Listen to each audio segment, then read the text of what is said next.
Hi there, today we're talking about how you can consistently come up with creative ideas. Let's go. Welcome to the Monthly Method Podcast. This is a show for solopreneurs, creators, and artists who have a burning desire to launch a project. This is for a project that is not urgent but truly important, the one your best life depends on. Your host, Paulina B., is a certified Scrum Master. She brings a proven record of launching successful projects, both professional and personal. You will hear about tested techniques that lead to calm, consistency, and results. Stay tuned to turn your idea into reality 1 month at a time. A lot of clients that I have, they're working on launching some sort of project. For some of them, it's a full-blown company. For some of them, it's just a creative outlet, let's say a podcast or a YouTube channel. For some people, it's kind of a combination of both, where they want to expand their existing business through the use of podcasts, YouTube, or blogging. A lot of them had asked me in the past how they can come up with creative ideas on a consistent schedule. Because I think we have this stereotype that in order to be creative, you have to be spontaneous, and it's something that you can't really put on your schedule or something that you can't really plan out ahead of time. And after doing podcasts myself for 2 years, I tend to disagree with this, and I think it's quite the opposite. So today I want to share what works for me and also what worked for my clients, and hopefully it will work for you. Creativity is when you are creating something. It's quite straightforward. This is the opposite of consuming. So when you are creating something, you are not consuming. Therefore, if you want to be more creative, you need to give yourself long, uninterrupted stretches of time when you're not consuming other people's creations. And it needs to be long and uninterrupted stretches of time. So these are the things that I do. For example, I go for long walks without listening to music or podcasts. I take my phone with me, and I'll explain why, but I don't take my headphones. Just go and your mind will start giving you ideas that you can later use for your creations. So as I mentioned, I bring my phone with me because I need a place to write things down, write these ideas down that I come up with during my walk, because I don't want to be using my brain to store and trying to remember all these ideas. I want them to be out of my head onto a paper or onto a text file, and then I can continue and kind of expand on this thought even further. I might even go and create an outline of what I want to say and all of that. And this is something that people have been doing for decades, for centuries even. A lot of great minds went on daily walks, and they would use this time to think about the problems that they're working on, maybe think about the writings that they were doing. So this is definitely helpful, and I highly recommend it. Along the same line, I have recommendation to go for long bike rides, again, without listening to music or podcasts. It's very similar to walking. There is something great about thinking and moving your body at the same time. I find it to be much better for thinking than just sitting at my office. Another recommendation that I have is to go to a coffee shop with just a pen and paper. So that's when you actually want to go deeper into a certain issue, maybe create an outline for something. Yeah, just go to a coffee shop. Don't bring any electronics with you.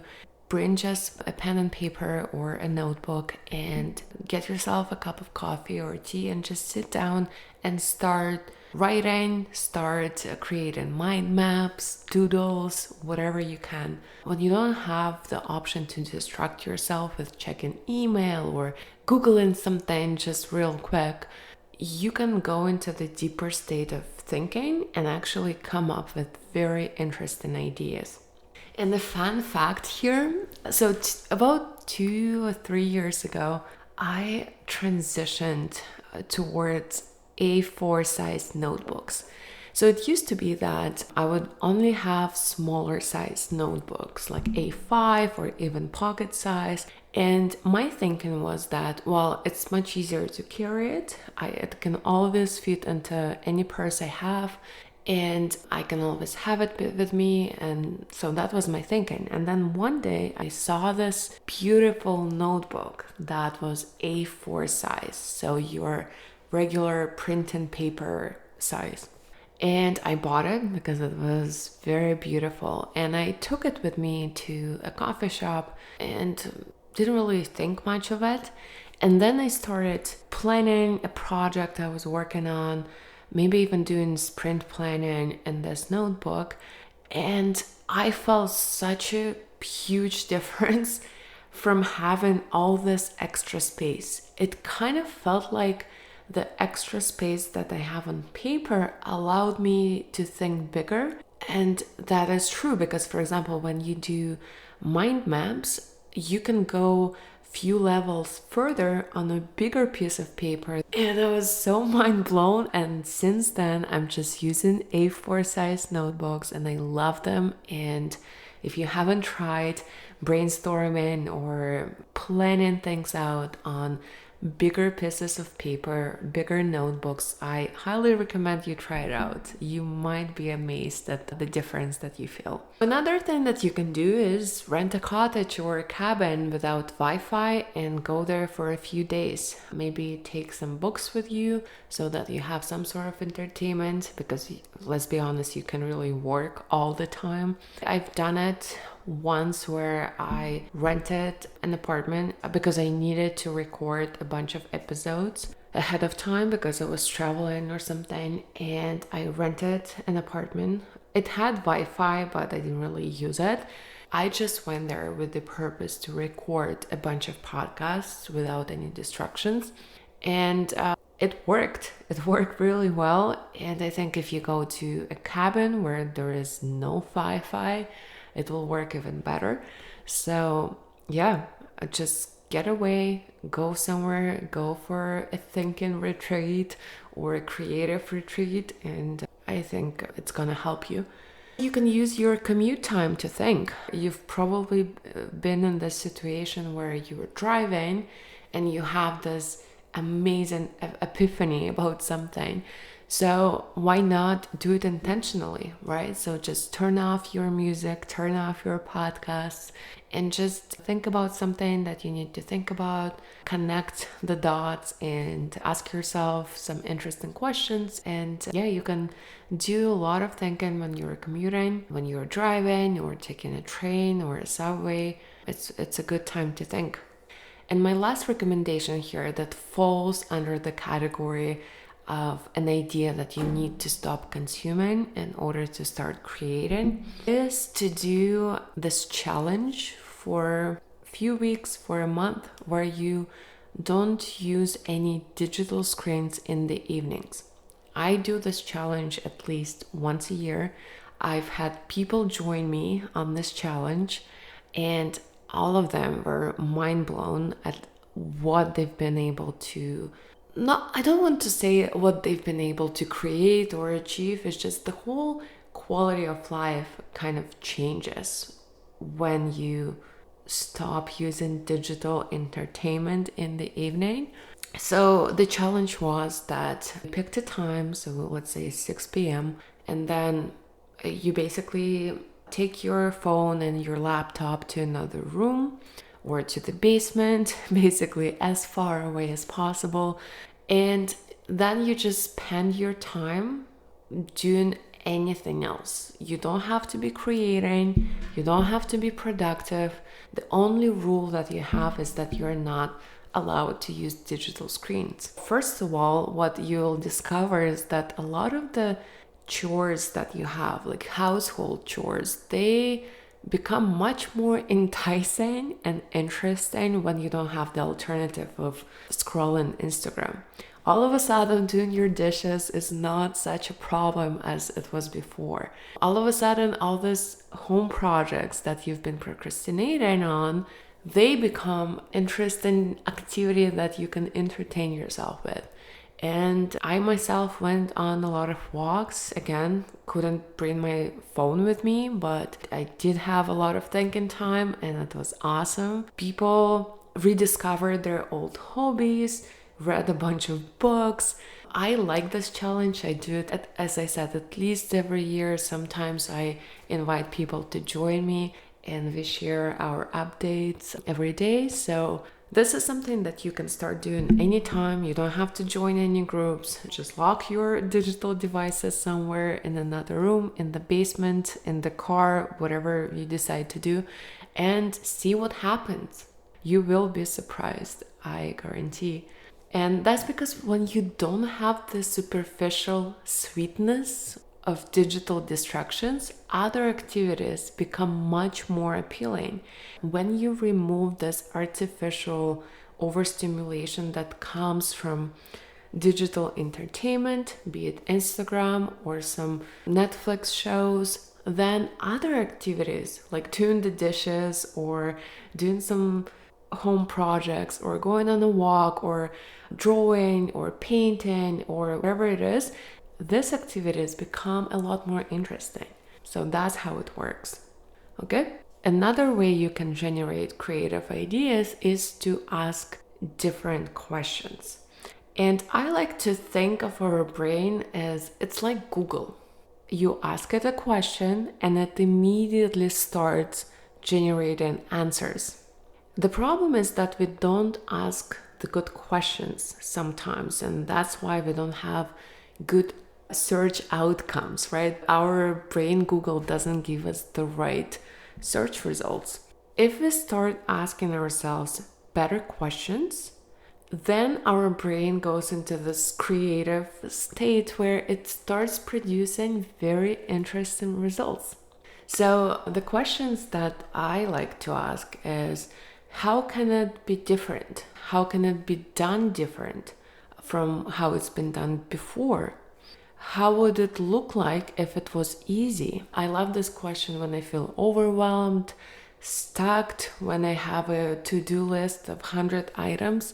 Then I ask myself, how would it look like if it was easy? And then all of a sudden, half of the things that I thought I need to do, they disappear.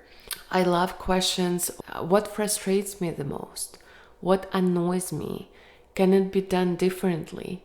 And people always tell you that you should focus on being happy and all of that.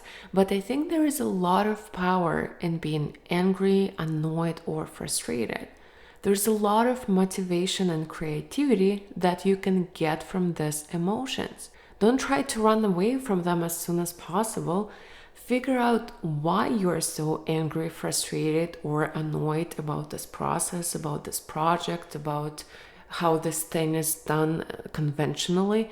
The fact that you have these emotions of frustration and annoyance means that you can see a better way of doing this thing. You've probably experienced it. For example, I have experience working in restaurant business, and every time I see bad service in a restaurant, when it's slow and inefficient and all of that, it really annoys me because I can see the better way of doing things. And I worked many years in optimizing operational processes and streamlining operations and all of that. So not only in restaurant business, but anytime I go somewhere, be it the government office to submit papers or something, the things that annoy me are the things that I know can be done better. But if I didn't have experience in doing this, then it wouldn't annoy me. For example, when I go to fix my car and they tell me that it will take 3 hours to fix, I'm like, sure, whatever. But if I was a mechanic or if I did have some knowledge in this process, then the fact that they ask for so much time would probably annoy me or frustrate me or make me angry.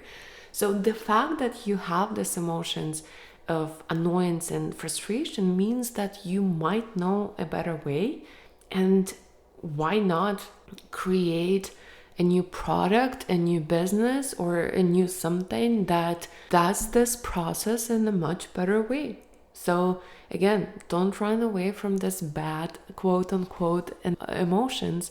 They can be an indication that you can apply yourself here and create a much better product. Another question that you can ask yourself: what do you see people doing wrong, in your opinion, all the time? And then you can actually create a video or a blog post explaining how it should be done and actually help people out.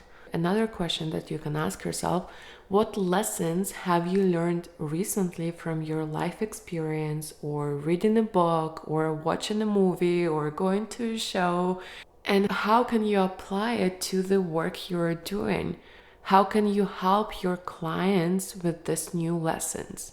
How can you apply the tricks and techniques from another industry, methodology, or country to what you're working on? How can you connect the previously unconnected? So that's what I've done with the whole monthly method idea. I looked at another industry, and for me it was tech, because I was working in tech. And all the startups, they're using this agile methodology, and it's proven to be very effective when done right. And I can see it firsthand being very effective at launching the projects, at getting things done. Yet no one in the personal productivity world is talking about it. So why don't I borrow this idea of agile from tech industry, from startups, from product development, and apply it to personal productivity? At first, I was just doing it for myself, saw the results, and then decided to share. So I looked at what was working in another industry and then adapted it for this industry. And there is a very good book that I highly recommend called The Blue Ocean Strategy. I've read it back when I was at university, and it's such an amazing book, and it gives you examples of companies and people who did exactly that, where they connected the previously unconnected. They created the industry of one, where they're the only one who is doing it that way. I highly, highly recommend this book. It's one of my favorite business books. So check it out if you haven't read it. It's quite old at this point, but I think it has one of the most unique and creative business ideas out there. Another way you can approach creativity is to look at problems from a different lens. Most of us, when we encounter a problem or a constraint of sorts, the first reaction that we have is this: oh, not this again, or it's so hard, why is it happening to me, and all of that. But if we were to look at the problem as an invitation for creativity, for being creative, and we look at constraints as an invitation for creativity, then all of a sudden it becomes like a game. So for example, when COVID happened, it was an invitation to be creative and reinvent how you do your business. And as we've seen, people who were ready to be creative, they succeeded. And people who were complaining about COVID didn't really succeed. The same way, for example, if you got laid off, okay, sure, it's a problem, but at the same time, it's an invitation to be creative with how you approach your next job. Maybe you don't even want to look for a job. Maybe it's time to create something like a business or a service. It's time to get creative with your monthly family budget and see how you can do some things differently to save money while you're looking for a job. And I think this whole budget thing can be a huge place for you to be creative. Can you cook more of your meals at home to save money? Maybe you can go and explore thrift stores and see if you can save money there. Maybe you can create a new form of entertainment for you and your family that doesn't require that much spending. So I think a lot of problems and constraints that we encounter are the invitation to be creative. And when you start looking at this from this angle, as I said, it becomes like a game.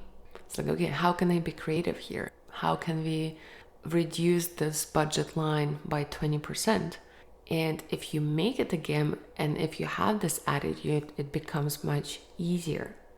And I would go as far as to say that you should really embrace limitations and constraints because they make brainstorming much easier. And I'm going to give you an example here.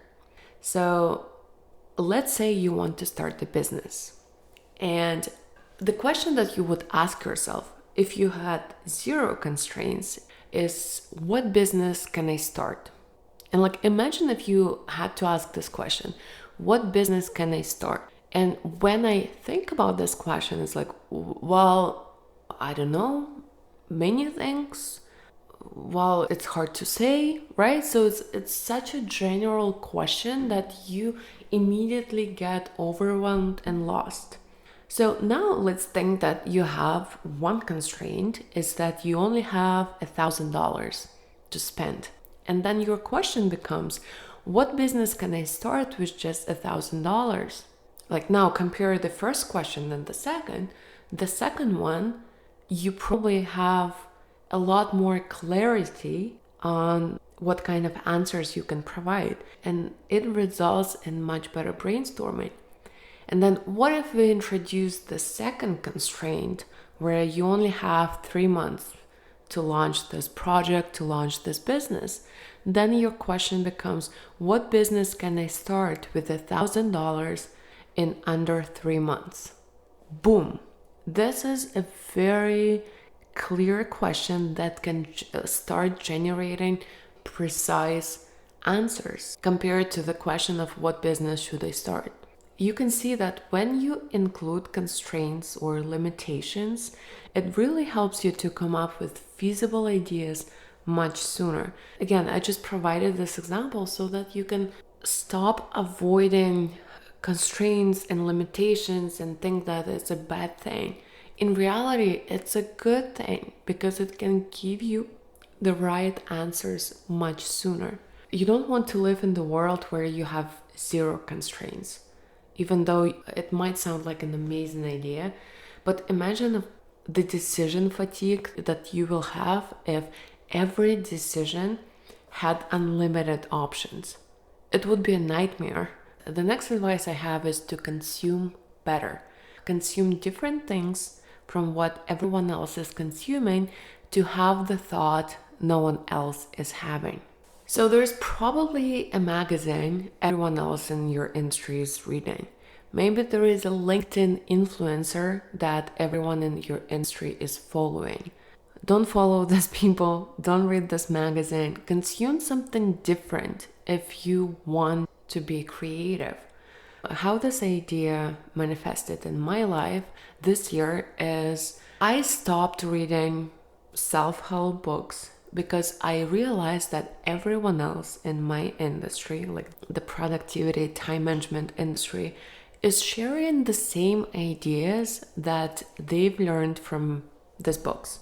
Instead, I decided to start consuming something different so that I can think different thoughts and generate different ideas. I decided that this year I will read the classics, the classic literature, instead of reading self-help books. And you will be amazed how much personal advice you can get from the classical literature. It's really amazing, especially when you read these books not from a place where you just want to understand the storyline, but you read it from a place where you want to learn lessons from this book that you can apply to your life. Or you can start reading literature from more innovative industries, right? So if you work in a very traditional, conservative, old school industry, instead of reading their literature, start reading things from more creative industries and see if you can borrow some of the ideas, some of the methodologies, how they do things into your industry. Another idea that I have is to keep a backlog of your creative ideas. When you're walking, you can have a great idea. And when you're doing grocery shopping, you might have a great idea. At all of these scenarios, you should have a place where you can capture these ideas. I have a backlog file for my podcast ideas on my phone. It's pinned in my notes file. It's easily accessible. My phone is almost always with me. So I know that every time I have an idea, I can write it down. And the beauty of it is that when it's time to sit down and record a podcast episode, I just open up the backlog file and just pick one idea that I feel like expanding on that day. I find it much easier than trying to come up with a fresh idea on the spot. It's kind of like, when you're forced to be creative or say something smart or generate a creative idea, you feel stuck, right? But then if you have 20 to choose from, then it's much easier to just pick one and go with it. Another place where you can gather a lot of interesting and creative ideas is by talking to your clients. If you have an audience, they probably have something to say. But more importantly, they have something to ask. Listen to their questions, write them down. This can be used to create your next piece of content. What are they struggling with? What is stopping them in their journey?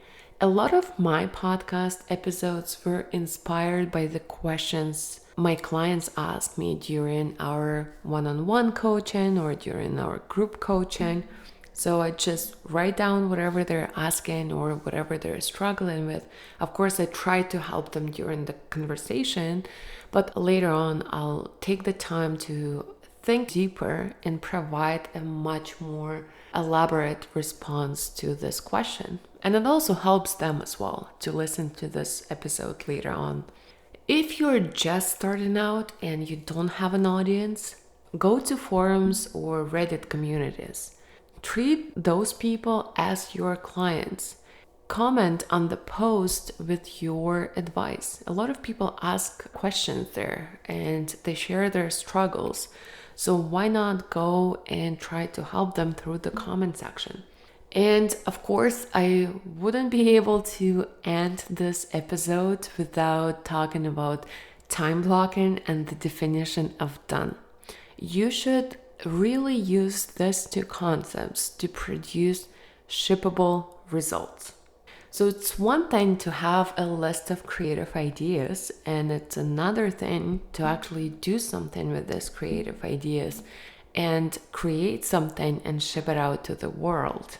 So right now, when I'm recording this podcast, I am following my schedule for the day. And at this particular hour, I have a time block that is called Record the Podcast Episode. In the notes section, I have a clear definition of done that says the podcast is recorded and uploaded to this app that we are using for editing. So that's the definition of done, and that's something that I'm working towards. And I know that this whole process should take me no more than an hour. I only have an hour to record it and upload it to this specific platform. A definition of done provides your brain a clear instruction on what it is working on, the final destination it's going towards. If you've listened to my podcast before, we have the definition of done on all the levels. For the sprint goals, for every goal, we have a definition of done. For the weekly goals, we have a definition of done. And then for all the time blocks, we have a definition of done. So it goes through all the levels, starting from the very big ones and going to the very small ones. It's not enough to have creative ideas, you need to ship them. And the best way I found to ship them is to use time blocking with the clear definition of done for each time block. So that's my advice here. If you're not ready for time blocking, at least do the definition of done. So if you're following the to-do list for the day, it's fine. But for every task that you have on that list, create a clear definition of done.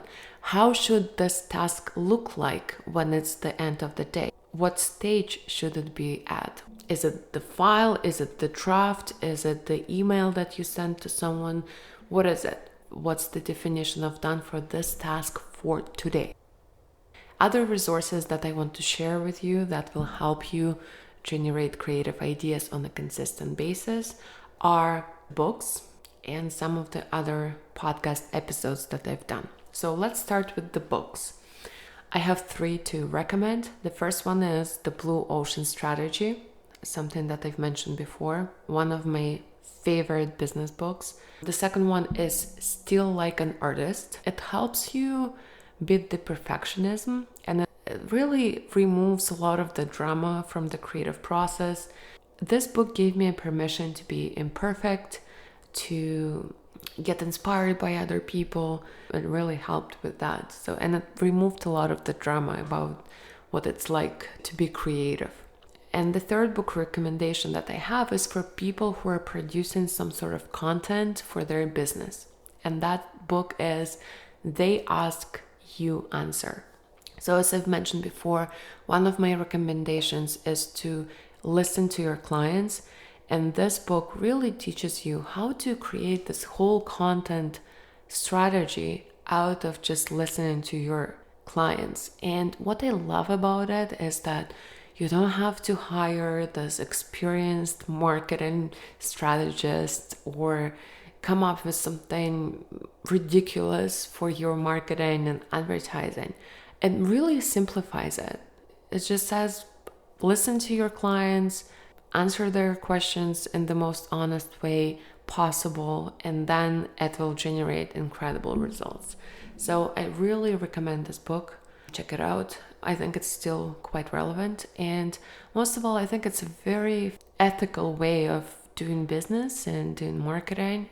As for the other episodes that I've done, I think the ones that would benefit you the most if you're on the journey of shipping something to the world on a consistent basis, I have 3 posts or episodes that I can recommend to you. The first one is Experimental Mindset. The second one is How to Be Consistent, the Rule of 10. And the third one is Consuming versus Producing Ratio.